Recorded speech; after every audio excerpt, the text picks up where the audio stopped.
Vamos lá então, nós vamos para o nosso estudo do livro Desobsessão, de André Luiz, psicografia do Chico e Valdo Vieira. Nós vamos aqui a partir do capítulo número 7. Então, anteriormente, só para a gente lembrar, nós vimos aqui os capítulos... Bom dia, Dilma. Preparo para a reunião, prece e meditação. A gente conversou bastante sobre isso, né?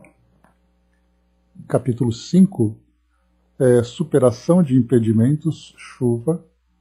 André Luiz aqui foi... trouxe aqui pontualmente, né, esse caso.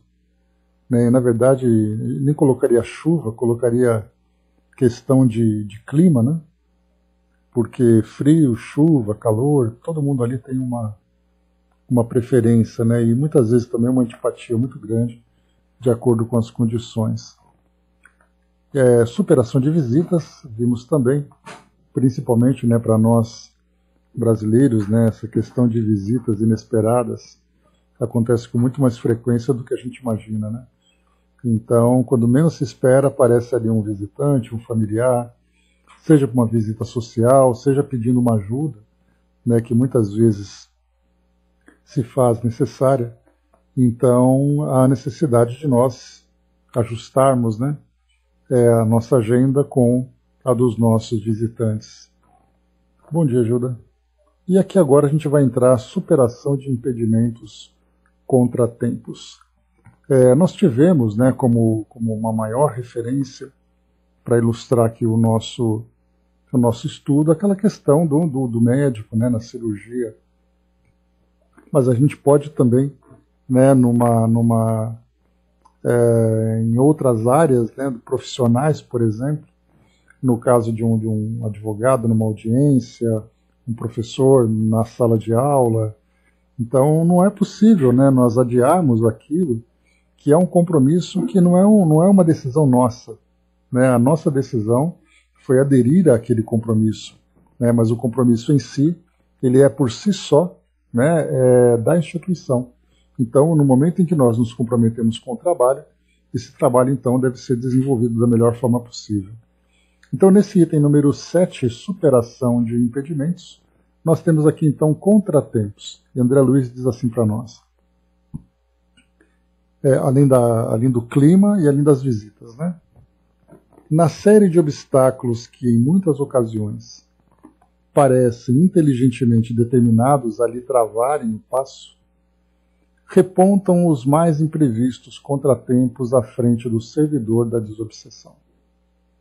Uma criança cai, explodindo em choro, desaparece a chave de uma porta, um recado chega de improviso, suscitando preocupações, alguém chama para solicitar um favor, certo familiar se queixa de dores súbitas, colapso do sistema de condução, dificuldades de trânsito. O colaborador do serviço de socorro aos desencarnados sofredores não pode hesitar. Providencie de imediato as soluções razoáveis para esses pequeninos problemas e siga ao encontro das obrigações espirituais que o aguardam, lembrando-se de que mesmo as festas de natureza familiar, quais sejam as comemorações de aniversário ou os júbilos por determinados eventos domésticos, não devem ser categorizados à conta de obstrução. Eu acho que já ficou bem claro, né, quando nós conversamos nos nossos encontros anteriores, né, o significado do compromisso nesse trabalho. Principalmente porque a estrutura que nós temos no plano espiritual, mobilizando colaboradores, mobilizando forças, para que tudo vá culminando para esse momento especial, lembrando mais uma vez que o trabalho de desobsessão ele não é exclusivo, né, do essencial, digamos assim, o ponto máximo do trabalho feito pelos espíritos para auxiliar um espírito sofredor, ou, nesse caso, né, um espírito considerado como obsessor, aquele obstinado em provocar o mal para uma determinada pessoa. Então, porque existem outros tantos recursos, né? A gente vai lembrar, por exemplo, quando se fala sobre a história dos processos de desobsessão, de uma estrutura mais formalizada, começou exatamente ali nos trabalhos feitos com Allan Kardec. Mas antes disso, a gente pode imaginar assim, em tudo quanto é lugar do mundo, em que a gente vai encontrar diversas situações envolvendo o plano espiritual interferindo na vida dos encarnados, trazendo ali os mais variados prejuízos, dada, né, as condições de afinidade, de merecimento e tudo mais. Mas o fato de não haver uma instituição aqui no plano físico que trabalhasse objetivamente para esses casos de obsessões, né, de desobsessões, não significa que os espíritos estavam imobilizados nas suas tarefas. Todos eles tinham responsabilidades, todos eles tinham compromissos, todos eles tinham recursos para fazer esse trabalho. Então, com o passar do tempo, conforme essa comunicação entre plano físico e plano espiritual começou então a se estabelecer de uma forma mais clara, mais objetiva, os espíritos então passaram a ter a oportunidade de compartilhar essa tarefa com os encarnados, fazendo inclusive com que os próprios encarnados aprendessem também nessa relação a realidade do mundo espiritual, desenvolvendo sentimento de caridade, de solidariedade. Enfim, para nós, na verdade, aqui encarnados, o trabalho de desobsessão é uma oportunidade de aprendizado. Então não tenhamos a pretensão de imaginar que nós encarnados somos as estrelas, né? Ou as peças fundamentais desse processo de assistência aos espíritos nessas condições. Então, portanto, a gente vai lembrar sempre que quando nós, então, estamos ali vinculados à tarefa, nós já passou do tempo, né, da gente imaginar que tem uma festa, que tem ali um pequeno evento, que tem qualquer coisa, né? Vamos pensar numa situação, por exemplo, um casamento que surge num dia em que tem esse trabalho. Como lidar com tudo isso? André Luiz vai falar um pouquinho mais para baixo ali também, que são eventos sociais, são eventos importantes, né? Uma formatura, por exemplo, né? Um trabalho, uma situação profissional. Mas aqui nos contratempos são pequenas situações que vão surgindo no cotidiano. E aí então, como André Luiz coloca para nós aqui no início, né? Na série de obstáculos que em muitas ocasiões parecem inteligentemente determinados a lhe travarem um caminho, o passo. Então parece assim que a impressão que dá, e muitas vezes até mesmo há essa interferência, em que pequenas situações do dia a dia, na nossa rotina doméstica, na nossa rotina profissional, vão fazendo com que nós tenhamos dificuldades de comparecer ao trabalho. Mas o trabalhador, o médium, o dirigente, os assistentes dessa tarefa, tem que estar pensando sempre, né, tem que estar ali com aquela ideia de que muita coisa está sendo mobilizada, muitos esforços estão sendo mobilizados para que aquela reunião aconteça. E se espera a presença daquele colaborador para que ele possa, então, assistir na tarefa que vai se desenvolver. Então, nada, quer dizer, salvo algo que realmente dependa da nossa atenção, algo que nós precisemos realmente dar atenção, qualquer outro tipo de situação que possa ser contornada, que possa ser resolvida parcialmente naquele momento e depois continuada, quando então retornarmos à nossa rotina e tudo mais, isso tudo então nada deve impedir a presença dos trabalhadores. Lembrando mais uma vez do centro cirúrgico, um médico que tem um contratempo com uma cirurgia agendada, será que seria tão simples ele pegar o telefone e dizer, olha, fala para o paciente que eu não posso ir hoje, que amanhã eu converso com ele. A gente sabe que as coisas não são assim. Da mesma forma, nós vamos encontrar também no trabalho da desobsessão. Quer dizer, não traga aquele espírito adoecido hoje, porque eu não posso comparecer, e depois na semana que vem a gente cuida dele. Aquele espírito que está ali durante meses, durante anos em sofrimento, numa condição de tremenda angústia, vários e vários colaboradores atuando junto a ele para conduzi-lo àquela reunião, para que ele receba a assistência devida. Então não é um capricho, não temos esse privilégio, esse capricho de decidir se vamos ou não. A decisão que foi tomada foi no momento em que nós nos comprometemos com a tarefa. A partir dali é cumprir aquilo que faz parte das nossas tarefas, dos nossos trabalhos. O Brás colocou, dizem até que um obsessor de alguém que íamos ajudar interfere. Sim, a interferência dos espíritos no nosso dia a dia, Brás, é muito mais comum, né, como Kardec coloca, muito mais comum do que nós imaginamos. E dependendo do tipo de trabalho que está sendo feito da natureza dos espíritos envolvidos, há, sem dúvida nenhuma, uma guerra entre as duas forças. Entre aqueles que desejam auxiliar e aqueles que não desejam auxílio. André Luiz mesmo, nos livros que nós estudamos, ele trouxe várias situações assim, em que nós temos aqueles grupos de espíritos que estão ali sempre presentes. Talvez o livro Libertação seja o livro que traga para nós ali uma maior clareza nessa atuação, em que espíritos estão ali presentes na casa do doente, espíritos acompanham o deslocamento do doente, e assim vai. Então os espíritos ficam procuram então, nesse intento de buscar a sua justiça, tirar do caminho todos aqueles que possam, de alguma forma, interferir na realização desse projeto que eles elaboraram, né? Porque lembrando também que, da mesma forma que os trabalhadores do plano espiritual desenvolvem um projeto de assistência, né? Vamos pensar quem é o espírito, qual é o seu histórico, quem são os encarnados e desencarnados envolvidos na história, de que forma é que as leis de Deus estão envolvidas também naquela situação, qual a estratégia que deve ser adotada para que aquele espírito seja ajudado. Por outro lado, nós temos ali também, isso me faz lembrar até, só para abrir parênteses aqui para nós, me lembra do livro Guerra no Mundo Espiritual, não me lembro exatamente se esse era o nome, que é de Kai Barchutel, através do médium Abel Glasser, né? E ele conta uma história que se desenrola durante a Segunda Guerra Mundial, naquele período de 39 a 45. E aí então ele conta da visão do plano espiritual todos os esforços de espíritos de ambos os lados, aqueles que apoiavam o nazismo, os países as forças do eixo, né? E por outro lado as forças dos aliados. Da mesma forma, Leon Denis também fala sobre isso, né? O espiritismo e a guerra. Fala também ali que quando a França estava sendo invadida, naquele período da Primeira Guerra Mundial, ali por volta de 1914 até 1918, ele relacionava ali quem eram as forças espirituais juntos aos encarnados, que também eram os líderes, para poder proteger a França. Então falavam de generais do exército, falavam até de Joana d'Arc, que estava presente também.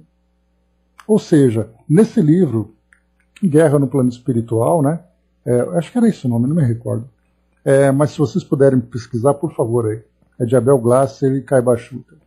Então, assim, falava sobre, na Segunda Guerra Mundial, a quantidade de espíritos que inspiravam os líderes aliados nas estratégias, né, para evitar o avanço, para evitar a destruição por parte do exército alemão, né, italiano também naquele período inicial, ali na região da Europa. Não, o de Abel Glasser, o outro. Né? E, por outro lado, nós tínhamos também uma legião de espíritos, né, aqueles que se chamam vulgarmente de espíritos trevosos, inspirando os líderes das forças nazistas e fascistas. Da mesma forma também lá do próprio Japão, dos imperialistas. Né? Então, quer dizer, você tem ali forças opostas no plano espiritual, influenciando encarnados, guerreando no plano espiritual da mesma forma que se guerreia aqui. Então, por isso nós vamos perceber que essa presença dos espíritos é constante. Então, da mesma forma, voltando agora para a nossa ideia, da mesma forma que os espíritos que trabalham para assistir àqueles espíritos sofredores, ajudá-los no seu desenvolvimento, Guerra no Além, obrigado, Fabi, ajudá-los no seu desenvolvimento, ajudá-los no seu, na retomada da sua evolução e tudo mais. Por outro lado, nós temos forças opostas que também criam estratégias, e aí no caso do livro Libertação, nós temos ali uma descrição bastante completa de André Luiz, mostrando Gregório como sendo o grande líder, e todos os espíritos envolvidos e as estratégias para afetar aqueles espíritos que eram considerados inimigos.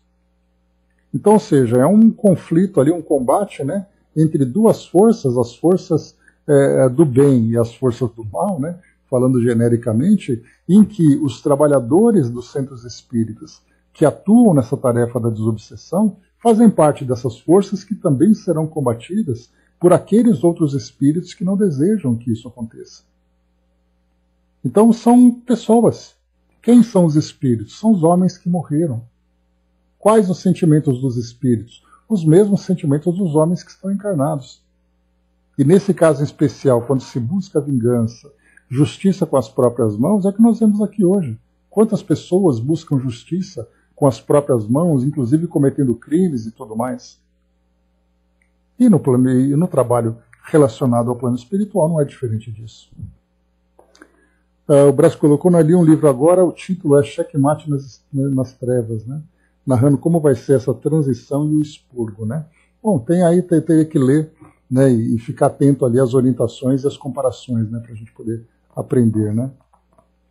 Bom, capítulo número 8, impedimento natural. É o último item dos impedimentos, né, que podem trazer dificuldades para o desenvolvimento do trabalho, né? Circunstâncias exigem que pesam na balança do trabalho por obstáculos naturais. Uma viagem inesperada, por exemplo, pode acontecer que a obrigação profissional assim o exija.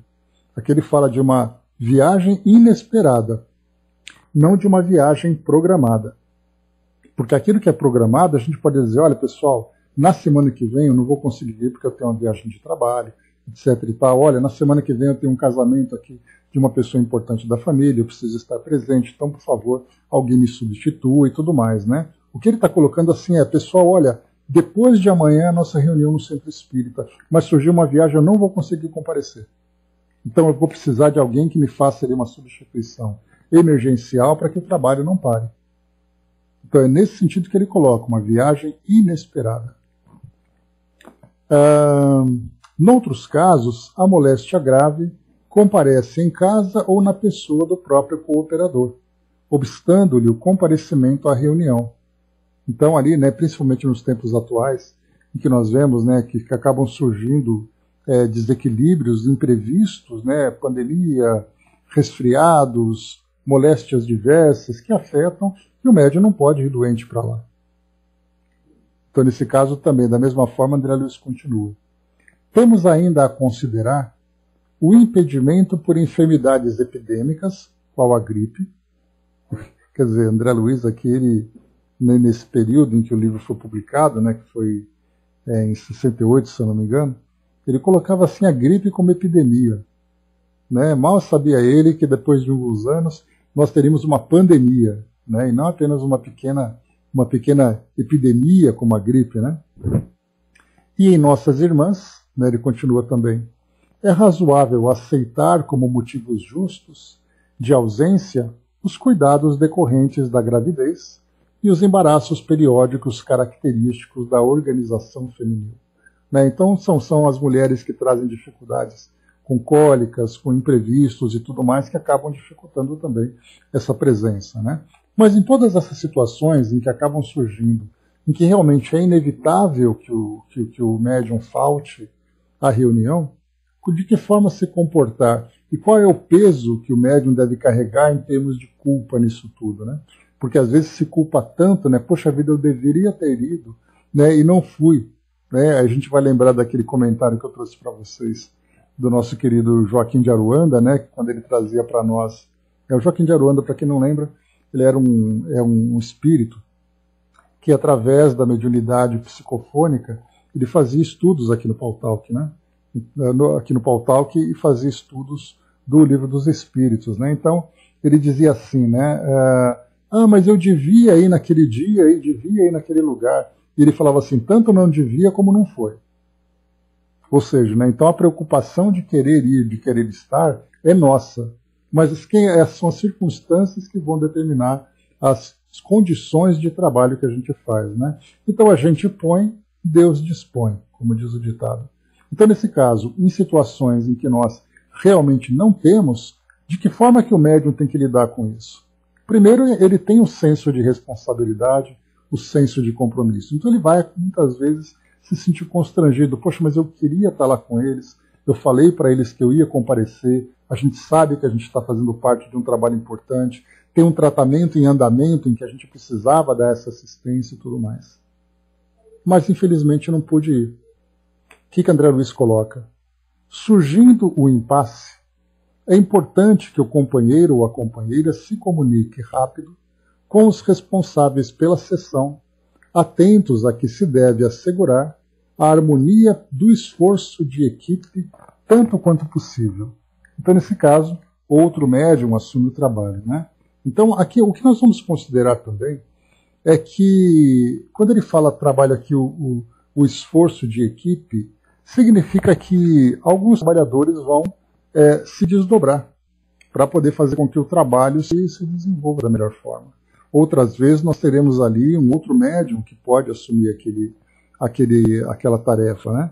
Nós vamos encontrar centros espíritas em que nós temos ali 20 grupos mediúnicos trabalhando ao mesmo tempo. São grupos realmente grandes em que o foco do trabalho, vocês devem se lembrar que eu já falei para vocês sobre o perfil das instituições, né? Cada instituição espírita tem um perfil. Então você vai no centro espírita em que ela, apesar de desenvolver diversas tarefas, tem uma que mais se destaca.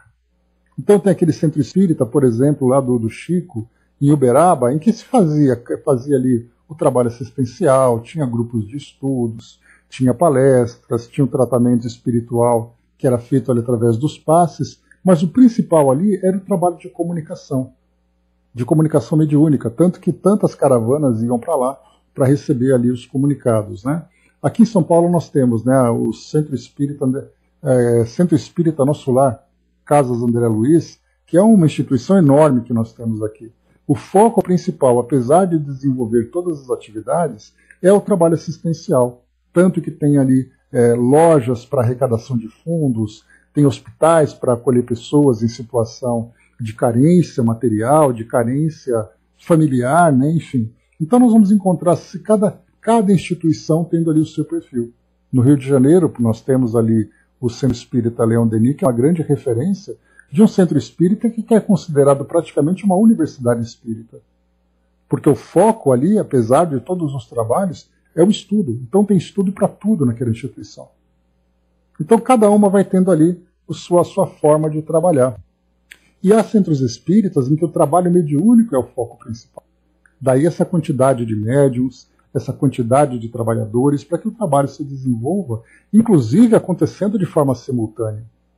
Enquanto alguns grupos se reúnem uma vez por semana, tendo ali meia dúzia, no máximo, com muita generosidade para trabalhar naquela reunião semanal, tem centros espíritas em que 20 grupos trabalham ao mesmo tempo, com várias reuniões durante a semana. Então é importante a gente observar também o perfil de cada instituição. Quando André Luiz fala para nós aqui, né? Atentos a que se deve assegurar a harmonia do esforço de equipe tanto quanto possível. Então esse esforço de equipe significa trocar o médium por outro ou fazer com que o médium assuma duas posições. Em que ele é o dirigente do trabalho, será o dialogador, aquele outro médium que não está ativo naquele momento, trabalha na sustentação, mas o importante é pensar sempre, olha pessoal, vamos reajustar aqui a configuração do nosso grupo para que o trabalho se desenvolva da melhor forma possível. Porque independentemente do que acontece aqui, né, no nosso dia de trabalho, no nosso dia de desenvolvimento dessa tarefa, o plano espiritual está todo mobilizado para que aquela reunião aconteça. Então, esses impedimentos naturais, então há aquele impedimento que é programado, né? O Braz lembrou aqui do Aconteceu na Casa Espírita, um livro muito interessante de se lembrar, de que forma que esses empecilhos acontecem, de que forma que esses ataques acontecem, não apenas ali, né, como foi colocado na primeira linha ali em cima. Circunstâncias existem que pesam na balança do trabalho por obstáculos naturais. Não é aqui, desculpem, é no anterior. Está aqui nos contratempos. Na série de obstáculos que, em muitas ocasiões, parecem inteligentemente determinados a lhe entravarem o passo, repontam os mais imprevistos contratempos à frente do servidor da desobsessão. Não aconteceu na Casa Espírita, não é o servidor que sofre esse tipo de influência, é a instituição que é atacada. Atacada de um jeito feroz, exatamente porque o objetivo é comprometer o seu funcionamento e, portanto, evitar que ela interfira, né, nos interesses do plano espiritual, nessa faixa ainda tão presa ao mundo terreno que a gente vivencia. Então, por isso tudo a gente vai lembrar sempre. Quando o médium pode faltar, olha, o compromisso que ele tem é de estar presente sempre. Surgiu um impedimento que é possível contornar, ele continuará presente. Surgiu uma situação em que ele não poderá comparecer, então ele comunica à equipe, a equipe se reorganiza, se reconfigura e o trabalho se desenvolve. Surgiu um impedimento em cima da hora, mesmo assim corre, o grupo todo vai compreender, os próprios dirigentes do trabalho estarão cientes também que são situações em que nós não podemos evitar. Né? E aí a gente vai tendo ali todos o desenrolar da tarefa. Né? Então é muito comum também médiums que querem trabalhar, mas eles acabam, embora tenham a faculdade mediúnica aflorada, eles trazem, às vezes, uma fragilidade orgânica, tem ali uma dificuldade familiar, em que ele acaba faltando com uma certa frequência, ele acaba não conseguindo estar presente ali. Quer dizer, o dirigente não pode contar efetivamente com ele, embora ele seja uma pessoa de boa vontade e um trabalhador que traz ali faculdades importantes. E aí, nesse caso, a própria instituição vai fazer uma revisão para saber se realmente essa tarefa é a tarefa indicada para aquela pessoa, dadas as condições em que ela se encontra. Às vezes ela tem um problema de saúde, tem ali uma depressão, tem um problema orgânico, um problema físico, e para ela é muito difícil, sente dores e tal, ela não consegue comparecer porque tem aqueles momentos mais agudos. O que deve ser feito? A própria dirigência, né, da instituição, dos trabalhos, vai então conversar com a pessoa, mostrando para ela que ela pode desenvolver uma outra tarefa, mas aquele compromisso especial ela precisa estar presente. Eu tenho que ter certeza que na semana que vem ela vai estar presente, que nada vai impedir, e com exceção desses impedimentos naturais. Mas quando começa a surgir um obstáculo que é frequente no trabalho e ela não consegue comparecer, aí então é necessário fazer uma revisão da sua participação. Muito bem. O Braz lembrou aqui, né, semelhante àqueles vândalos destruindo uma escola pública, né, exatamente, né, o que a gente vê ali dentro dessa faixa vibratória do plano espiritual são cargas de energia, são influências de ideias, né? Então são coisas bem complicadas, né, de nós entendermos aqui do plano físico, mas quando a gente passa a estudar, a gente vê que mudando ali a matéria-prima do ataque, as intenções e os agentes são os mesmos. Né? Vamos lá, capítulo número 9, item número 9. André lembrou, né?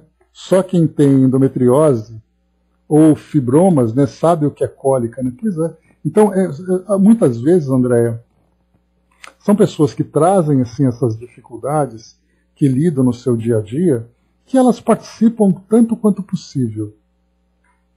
Mas, de acordo com o tamanho do grupo, de acordo com a situação, então, como eu falei para vocês, é aquele médium que com frequência desmarca a sua participação, porque tem isso tudo. Não é uma questão assim, olha, vamos tirá-lo do grupo porque ele não serve para nós. Não é uma questão do grupo não aceitar a presença daquela pessoa pelos impedimentos que ela tem, mas mostrar para a pessoa que ela não está em condições de trabalhar. Porque esses impedimentos que ela tem acabam interferindo na presença dela do grupo e até mesmo na participação dela, no desenvolvimento dela como médium do trabalho. Então são situações administrativas, nesse caso, que a própria instituição precisa lidar, que são ali as nuances, né, da participação, que todos nós, na verdade, a gente vai lembrar sempre, que quando se fala sobre o trabalho um trabalho mediúnico numa instituição, os agentes desse trabalho, que são os médiums, são espíritos em evolução. Nós tivemos aqui até a participação do nosso querido Custódio, trazendo para nós aqui aquela lembrança de que a mediunidade é parte de um processo de evolução daquele espírito. Portanto, não são médiuns perfeitos, são médiuns em aperfeiçoamento. Então eles trazem ali as suas dificuldades de personalidade, trazem as suas dificuldades no campo de provas e expiações, no campo familiar, afetivo, na sua saúde orgânica, nas suas questões de trabalho. Então todos esses obstáculos precisam ser contornados para que ele possa trabalhar. Mas são situações que chegam num limite e que precisam ser revistas, em que ele traz ali a capacidade de trabalhar, capacidade mediúnica de trabalhar, mas ele não traz as condições favoráveis para o trabalho se desenvolver. Então ali teria que ser analisado pontualmente pelos dirigentes, conversado, ver tudo que é possível ser feito, né? Não dá para a gente trazer aqui uma visão geral, uma visão genérica da situação, né? A Angelina colocou, né, há 20 anos que trabalho na instituição. Fiquei ausente quando fui cirurgiada, né, foi operada, mas com 30 dias pedi permissão ao médico e voltou a trabalhar. Mas é tudo muito bem programado, né, Angelina? Sabia que a cirurgia ia acontecer, fez a programação da cirurgia, o tratamento pós-operatório, acompanhamento médico, que é o ideal. Então tudo deve ser muito bem comunicado para que aquele colaborador compreenda que ele faz parte de uma grande engrenagem. Ele é a peça de uma engrenagem que, se ele não puder estar ali presente participando, aquela peça será substituída. Mas não a revelia dele para puni-lo, mas para que a máquina continue funcionando. E quanto mais, né, um grupo bem harmonioso, um grupo bem dedicado ao trabalho, é aquela máquina bem lubrificada, aquela máquina que trabalha direitinho, aproveitando ali todas as energias para que a missão seja cumprida. E aí, então, nesse intercâmbio com o plano espiritual, que aí a gente entra esse elemento que não é uma questão apenas do grupo trabalhar harmonicamente, mas do grupo trabalhar harmonicamente também com o plano espiritual. E aí a gente vê que quando se encontra um grupo muito bem estruturado, aí o trabalho flui, que é uma beleza. Inclusive os espíritos tendo confiança de que casos mais complexos podem ser confiados àquele grupo de encarnados que podem ajudar. Porque enquanto você não tem confiança naquele grupo, como é que você vai trazer uma situação de gravidade para poder fazer aquilo? É a questão do centro cirúrgico e do médico. Pequenas cirurgias você consegue fazer porque você está naquele processo de experimentação, de observação, de análise e tudo mais. Quando percebe que o médico é bom, que a equipe é boa, que a instituição é bem estruturada, vamos começar a fazer cirurgias complicadas. Vamos fazer um transplante de coração, por exemplo. Porque aí é confiável, sabe que o resultado vai ser favorável. Vamos lá, então. Próximo item, número 9. Templo Espírita. Bem interessante isso aqui, pessoal. Depois eu tenho uma historinha para contar para vocês. À medida que se nos aclara um entendimento nas realizações de caráter mediúnico, percebemos que as lides da desobsessão pedem um ambiente do templo espírita para se efetivarem com segurança. Para compreender isso, recordemos que, se muitos doentes conseguem recuperar a saúde no clima doméstico, muitos outros reclamam o hospital.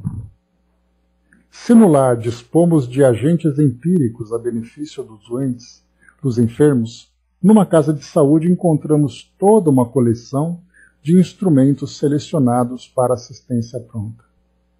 No templo espírita, os instrutores desencarnados conseguem localizar recursos avançados no plano espiritual para o socorro a obsediados e obsessores, razão porque, tanto quanto nos seja possível, é aí, entre as paredes respeitáveis da nossa escola de fé viva, que nos cabe situar o ministério da desobsessão. Razoável ainda observar que os servidores de semelhante realização não podem assumir, sem prejuízo, compromissos para outras atividades medianímicas antes ou depois do trabalho em que se comprometem a benefício dos sofredores desencarnados. Bom, aqui André Luiz, ele traz para nós duas visões. Primeira visão do centro espírita, qual a importância do centro espírita nesse trabalho e por que esse trabalho deve ser realizado nesse ambiente.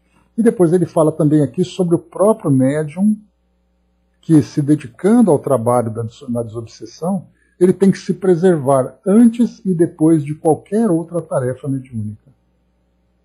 Então vamos aos poucos. Primeiro, aqui a necessidade do templo espírita. Nós, do Espiritismo.net, fizemos um estudo de uma apostila da FEB sobre mediunidade. E aí nós falamos ali sobre vários elementos, vários itens, né, relacionados a essa tarefa. E uma delas, né, que falava sobre exatamente a estrutura do centro espírita.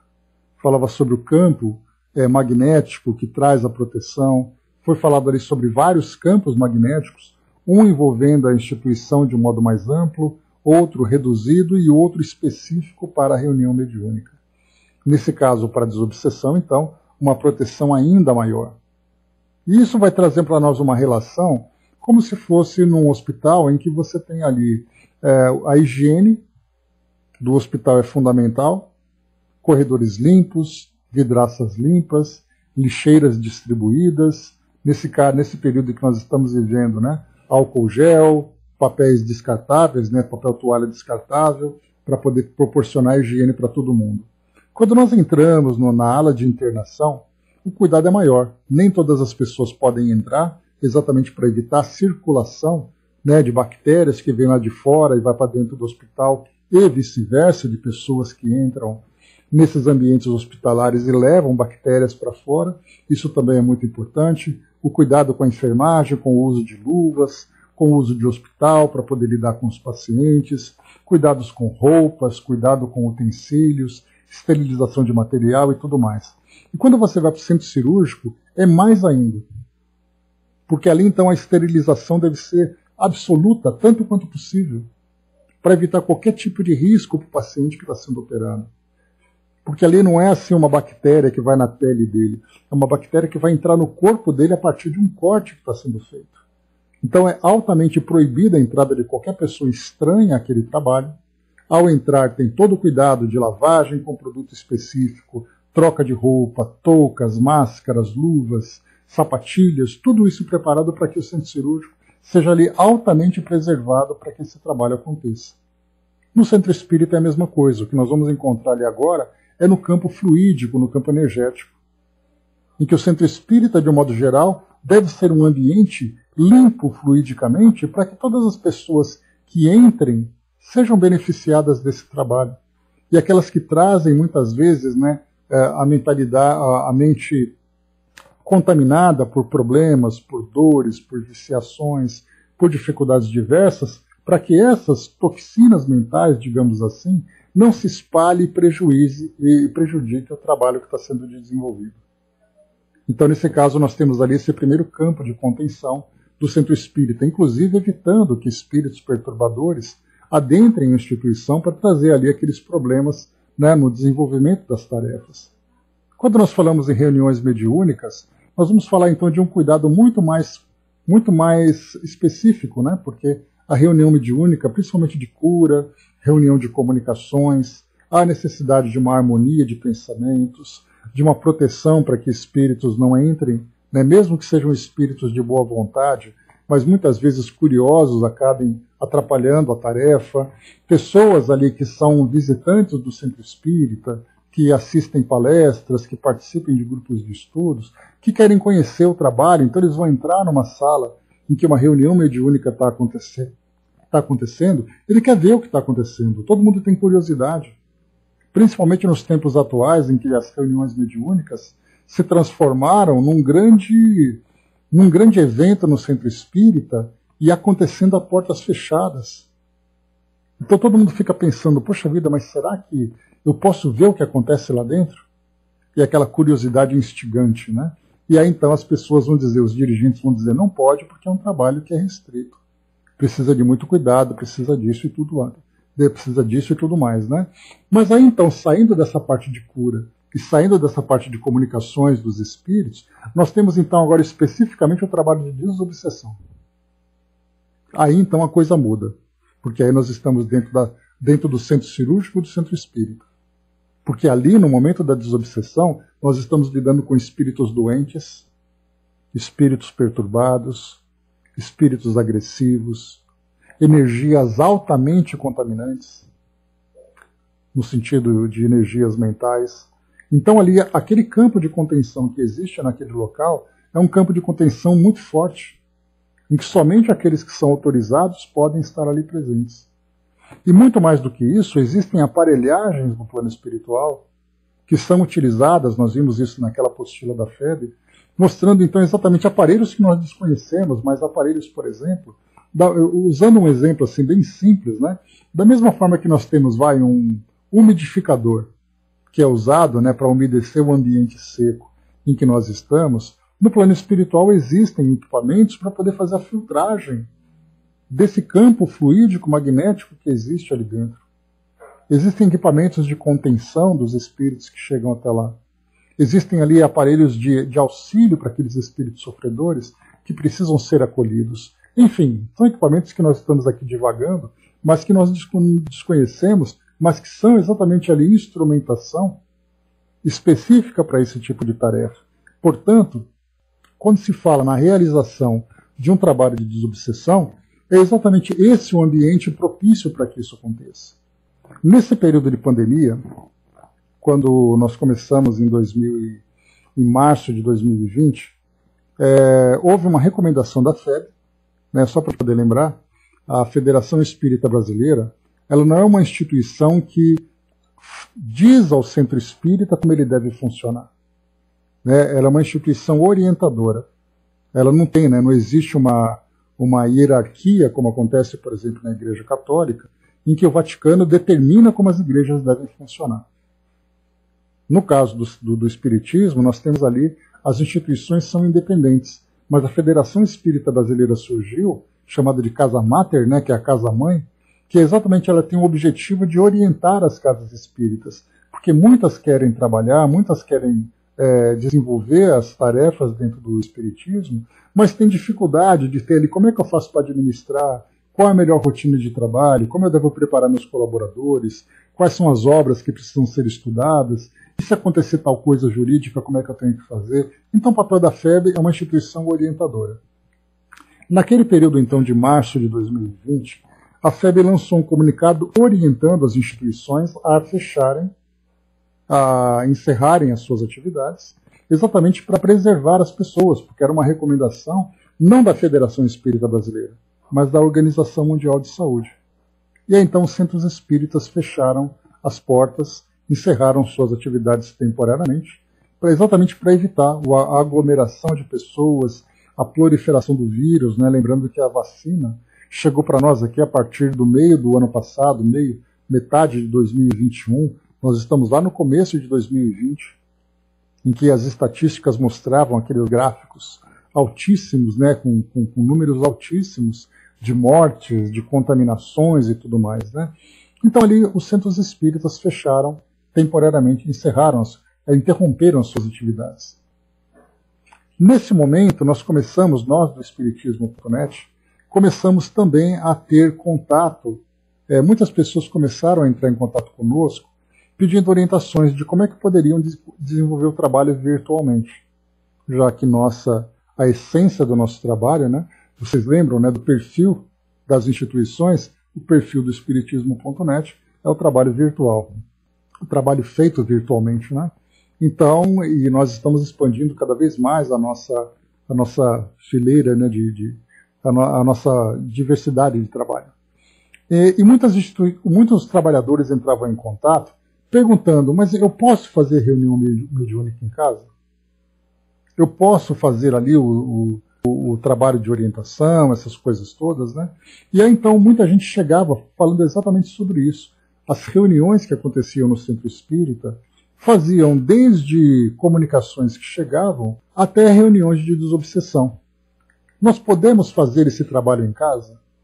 Eles perguntavam, claro, né, que tinham aquela dúvida, né, porque já que é tão comum hoje, você entra no YouTube, por exemplo, e você vê médiums ao vivo psicografando.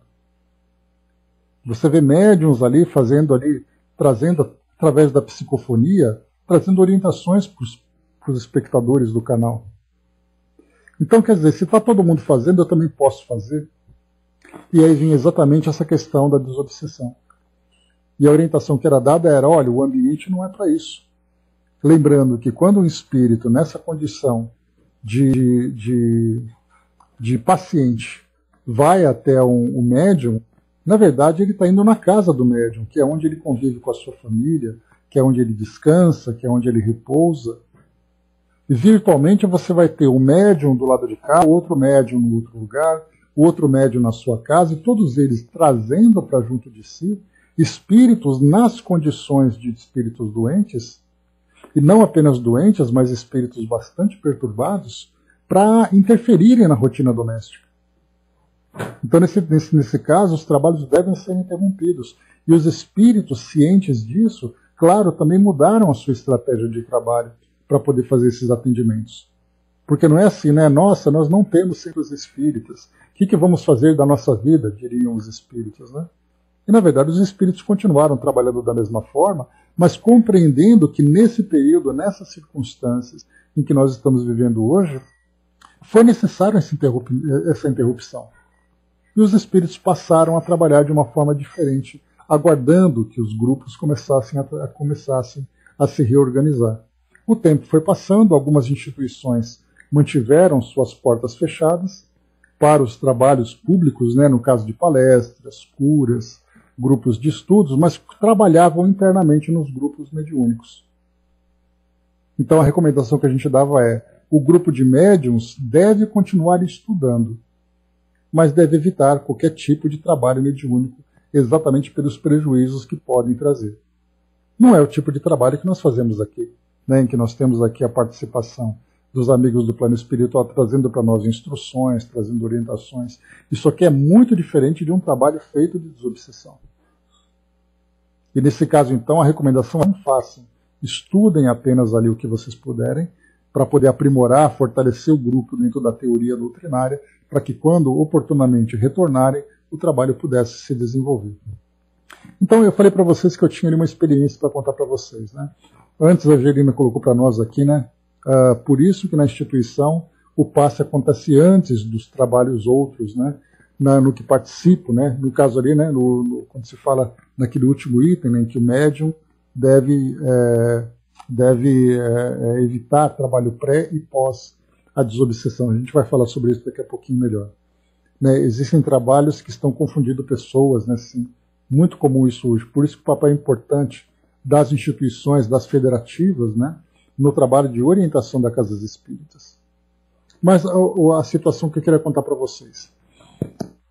Era mais ou menos ali por volta de 1994, eu fazia um tratamento de saúde. E, claro, né, esse tratamento de saúde era comungado com o trabalho também de passes, né, trabalhos espíritas. Né, e eu era acompanhado por um casal amigo num centro espírita aqui de São Paulo para fazer consulta, né, com o médico do plano espiritual, que vinha ali através nas reuniões públicas, né, para fazer ali a consulta. E ele então fazia ali as prescrições, fazia o tratamento das pessoas e tudo mais. Né? E esse casal que me acompanhava era um casal que frequentava, embora tivesse um grande conhecimento doutrinário, era um casal que frequentava centro de Umbanda. Né? Era inclusive dirigentes, médiums, um médium muito bem desenvolvido, né? Que eu posso dizer que ele foi o meu padrinho, né? O seu Hamilton, foi meu padrinho para entrar no espiritismo, né? Porque até então eu tinha muito medo. Né, os espíritos, para mim, me causavam um verdadeiro pavor. Né, então, eu tinha o livro dos espíritos na prateleira de casa. Minha mãe, desde muito tempo, né, ela acompanhava o espiritismo. E ela era médium também. A mediunidade dela já não se manifesta da forma como acontecia antes. Então, eu ficava vendo todos os livros. Quando chegava ali no O Livro dos Espíritos, que eu tenho até hoje, aqui a edição de 1982 da Federação Espírita de São Paulo, tradução de Herculano Pires.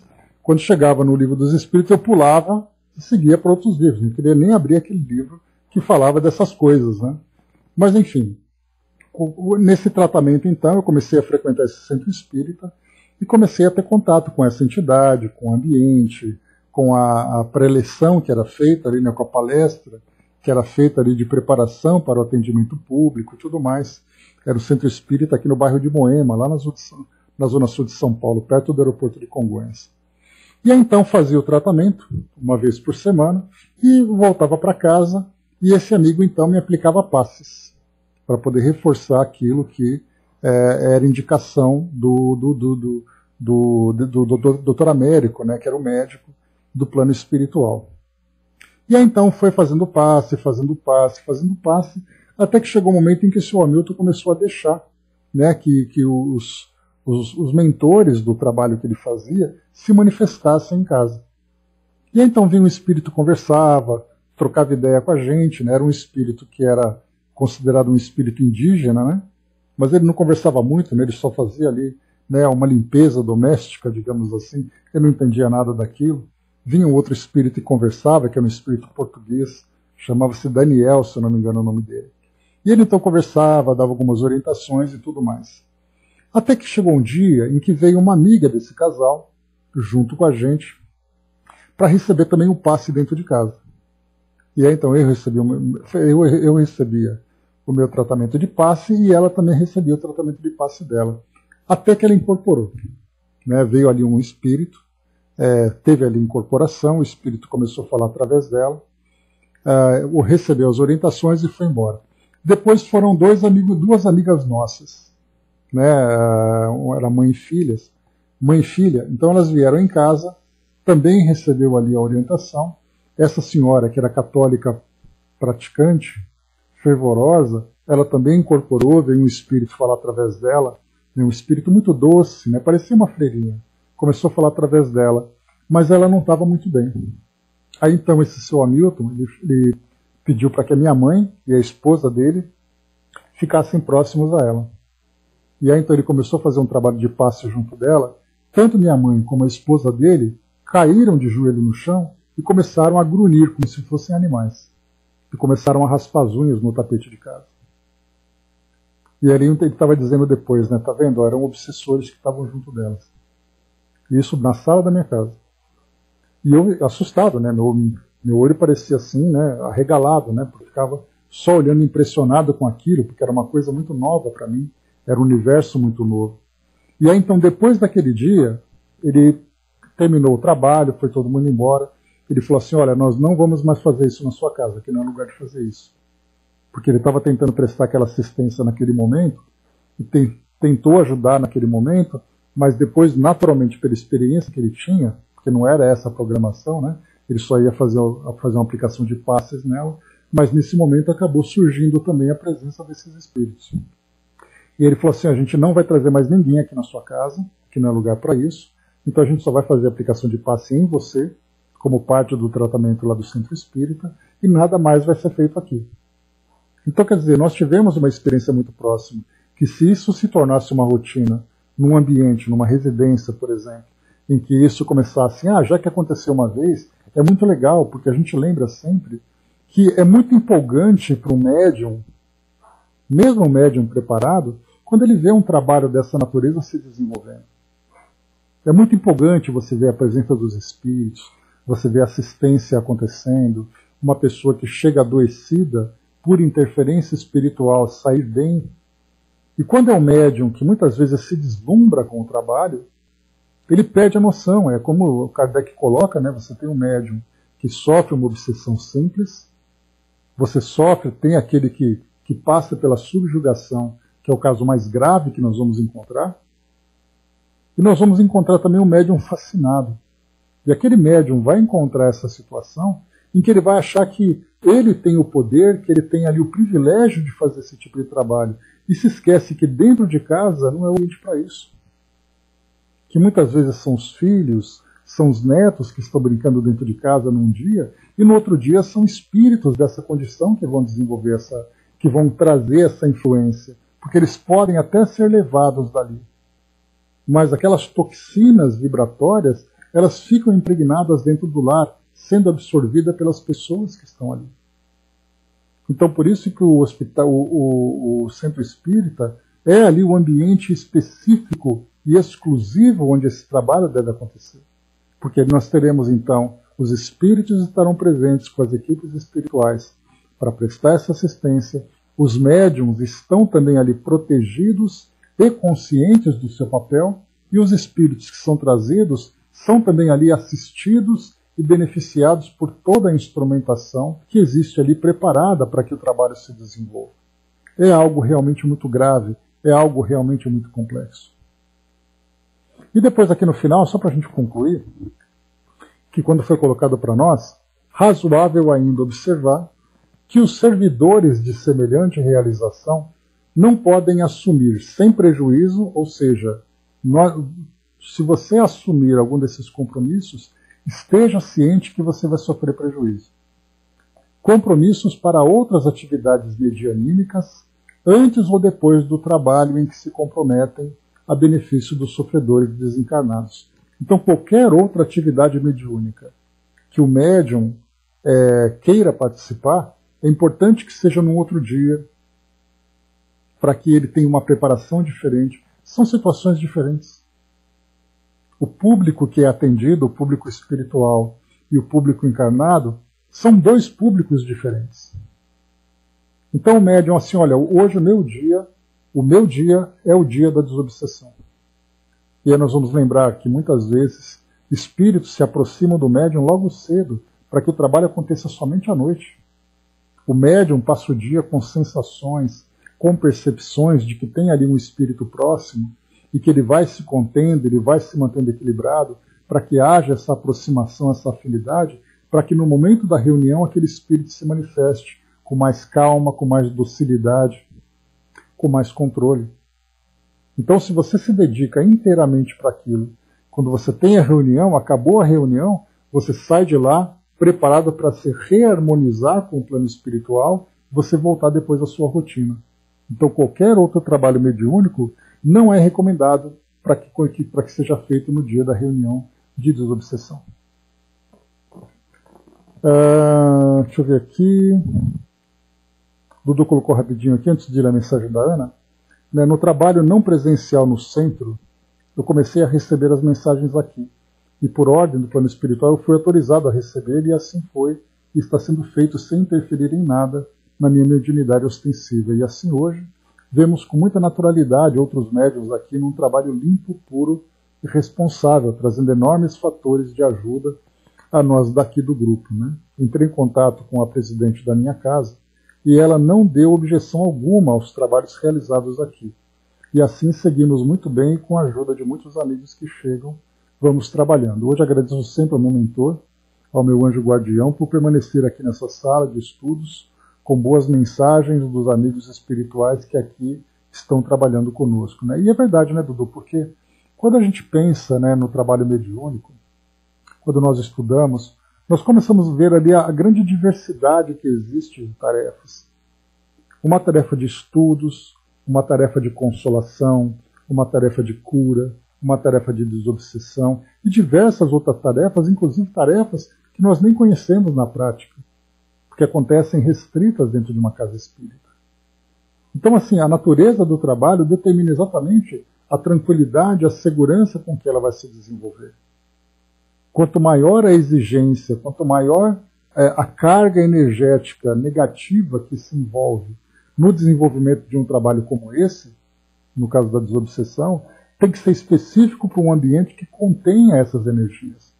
No nosso caso aqui, a gente só sente perfume de rosas, digamos assim, pelo conteúdo doutrinário que chega para nós, pelos espíritos que participam conosco, é tudo muito tranquilo.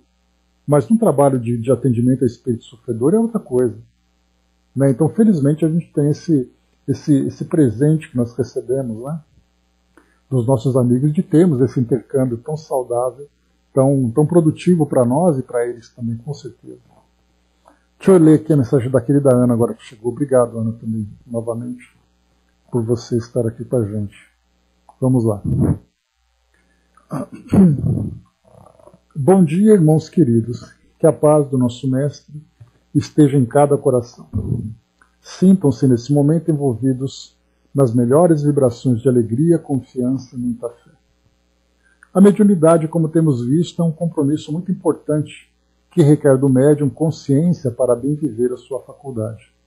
Compromisso que irradia para todas as suas ações, todos os dias, demandando disciplina no pensamento, no sentimento e, por consequência, no agir. Reconhecemos que não é fácil, que o mandato mediúnico bem vivido impõe renúncias, silêncios, fé e tantos outros esforços constantes, além de muita perseverança. Contudo, amigos, a disciplina, a renúncia, a fé, a perseverança não são virtudes que nos conduzem à construção da verdadeira felicidade dentro de nós? Não são ferramentas absolutamente necessárias para que ajuntarmos aqueles tesouros dos quais Jesus falou e que estão Espera só um pouquinho, pessoal. E que precisamos ter no céu azul e límpido de nossas consciências tranquilas, que só tem aqueles que se empenham em cumprir seus deveres para com a vida e a lei? Parece complicado, difícil, mas amigos, não é não. Sejamos sinceros, pode exigir de nós bastante trabalho, contudo, não é da lei o trabalho? Meu pai trabalha até hoje e eu também trabalho, disse-nos o nosso mestre. E não consta que Deus e Jesus trabalhassem tristes, acabrunhados ali, contando suores. Trabalhemos, amigos, este é o convite. Trabalhemos cultivando a alegria, o sorriso no rosto, a doçura na palavra e paz no coração. Cumpramos nossos deveres e sintamos parte da criação de Deus, essa maravilha que não conseguimos nem expressar, mas onde tudo tem sua função na imensa engrenagem do universo, do qual todos fazemos parte. Hoje somos médiuns, mas aqueles que administram, aos que plantam, os que cozinham, os que dirigem cidades e estados, e os que dirigem veículos e transportam trabalhadores, enfim. Tudo é trabalho, tudo é instrumento de progresso, tudo requer carinho, capricho, compromisso e um sorriso no rosto.